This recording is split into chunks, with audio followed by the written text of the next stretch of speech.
This is going to be a talk about ideas. And before anyone panics, I want to reassure you, this is going to be a talk about good ideas, or at least pretty good ideas, that we can make better. The ideas I have in mind are the American dream and global education. Now, you've probably heard a lot about both of these ideas. You know, when we talk about the American dream, what we mean is the ability of any individual to pursue success using hard work and using personal virtue. And we've seen this idea throughout U.S. history for hundreds of years now.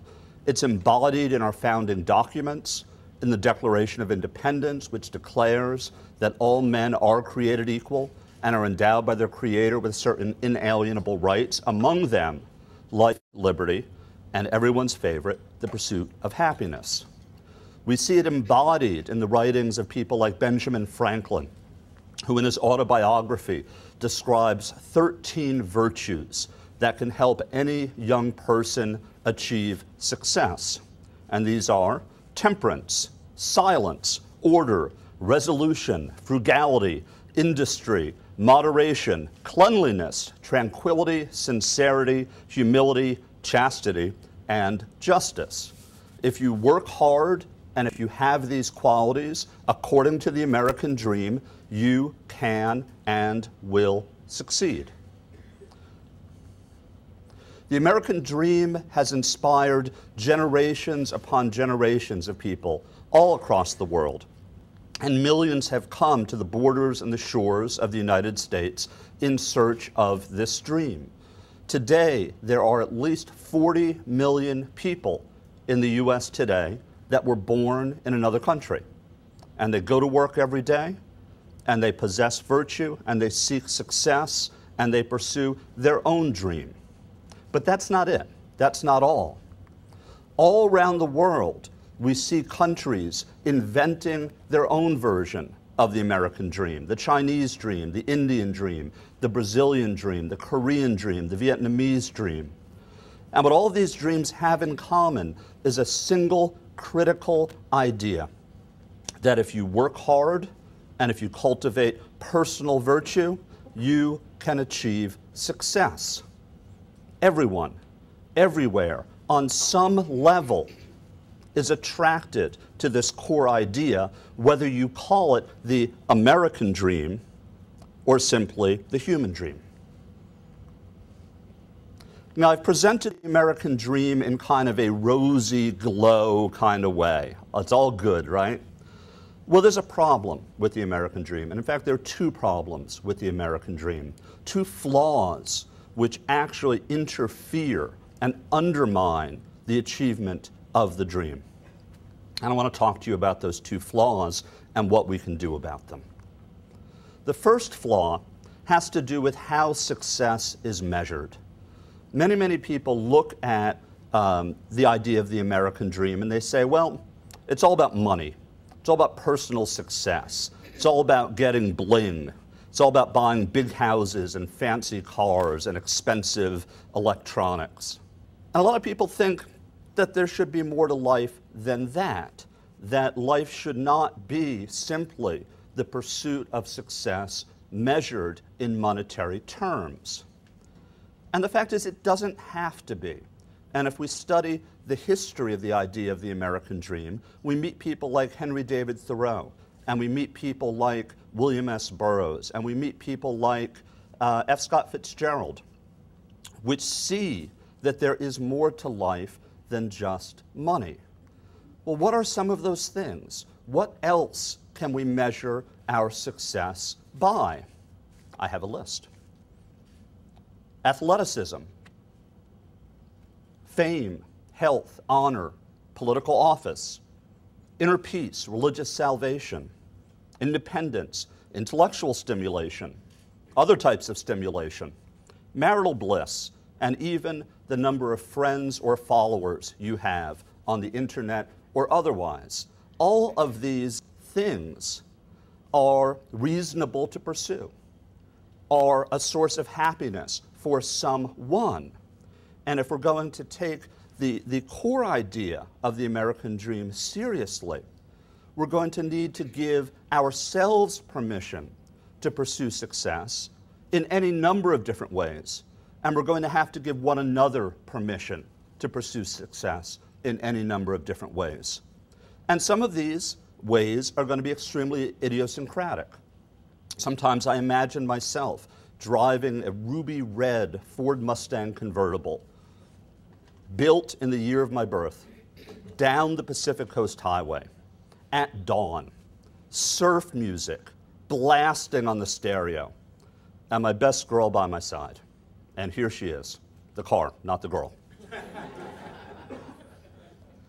If that's what success means to me, and I achieve it through hard work and through personal virtue, that should be good enough for anybody.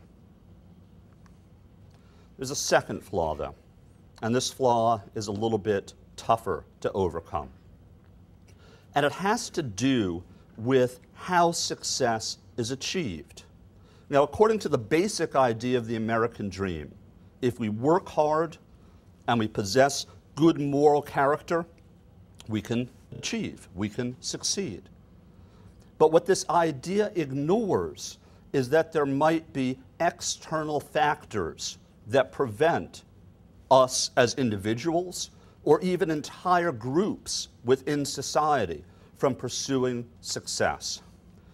A society that is unequal, a society that is discriminatory, a society that hinders, for instance, African Americans from achieving success, recent immigrants from achieving success, is not being faithful to the American dream in its essence. And if we ignore the external factors, social, economic, legal, institutional, that hinder large groups of people from pursuing success, we are not being faithful to the American dream at all. Even today, 150 years or more after the abolition of slavery, 60 years after the Voting Rights Act, we think, okay, everything's fine, right? Structural inequalities in the United States, gone. American dream for everybody. We want to believe that because we want to believe in this most wonderful of human dreams, that anyone can achieve success through their own effort. And then we see that the incarceration rate for young African Americans is triple that of young white Americans. That young African Americans get harsher sentences for the same crimes. And you have to ask yourself, are we there yet? Or do we still have work to do focusing on external structural impediments to the pursuit of success by our fellow citizens? And there's a lot at stake here. What's at stake really is how we regard those who visibly do succeed and how we regard those who visibly do not succeed.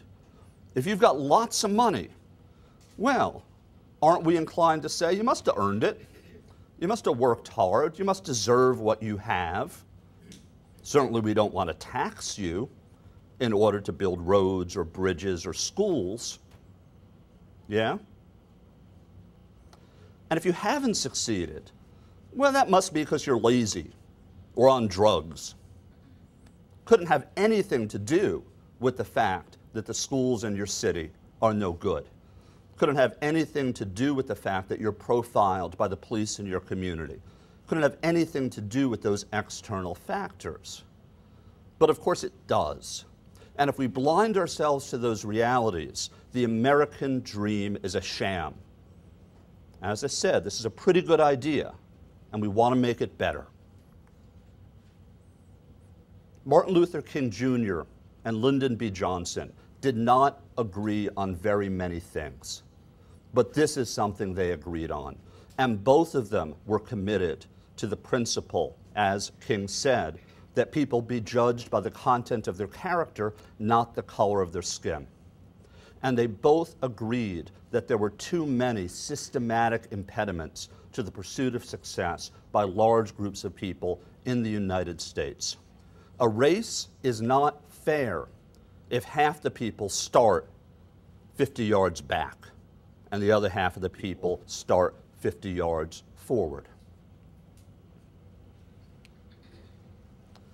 This becomes even more significant in a global context. Now, we all know about globalization, which is causing an even higher and more intensified level of competition for, above all, good jobs and opportunities. What can possibly help us prepare both for pursuit of success in the most mundane sense, the pursuit of success in financial, material, economic terms, and what can at the same time prepare us for success in mending our society and in mending our own souls so that we understand and appreciate that money is not the only measure of human achievement? Well, the answer, I think, is global education. And this brings me to the second pretty good idea that we want to make better. Global education, as it's evolved in the past 10 or so years, has two different versions, two different flavors. The first model, the first conception of global education is that we need to prepare young people for this new global marketplace. We have to prepare them to succeed, we have to prepare them to compete, we have to prepare them to get a job and then keep that job and then get a better job. And a lot of the discussion of education, not just in the United States, but all across the world, has to do with the value of education. And that value is usually measured in how much money you're going to make in your first job, in your second job, over your entire professional career. And that's okay. Now, there's a second model of global education that's just as appealing, just as powerful. And this is what you might call the liberal model, because it's very much part of the tradition of liberal education.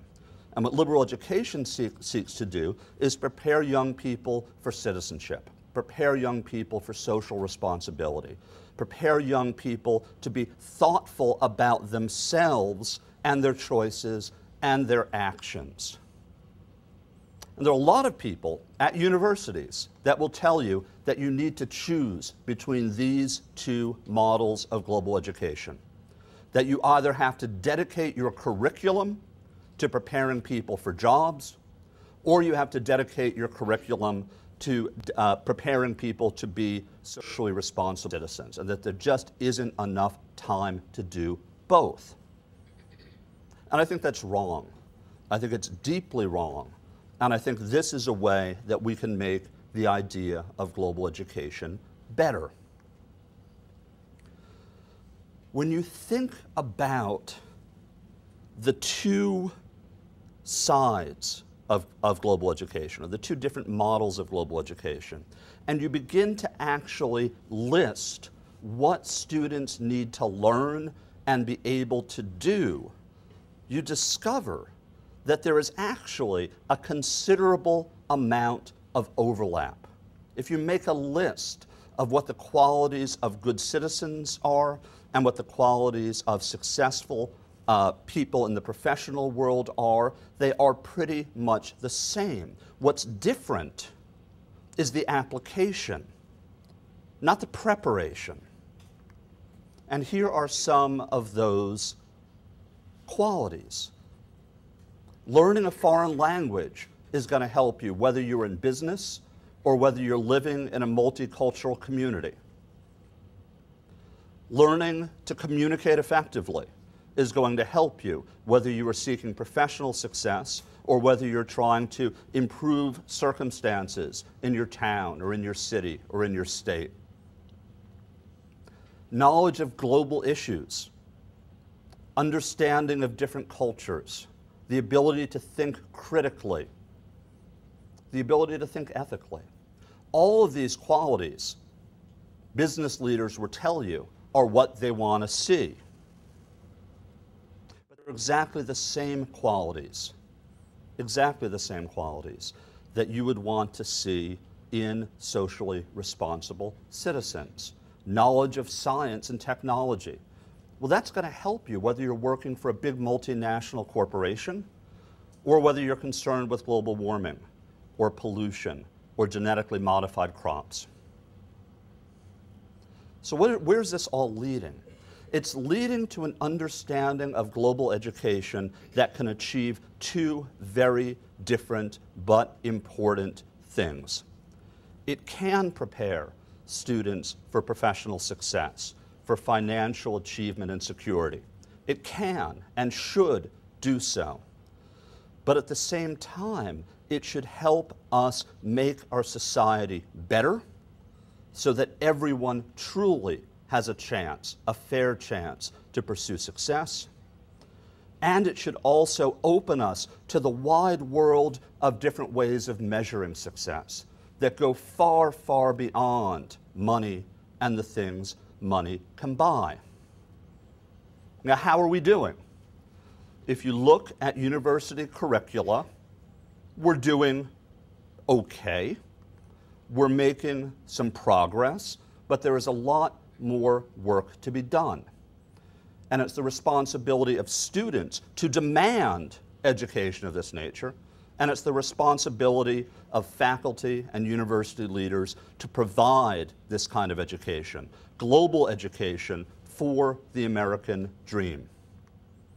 And we're going to get there. Thank you.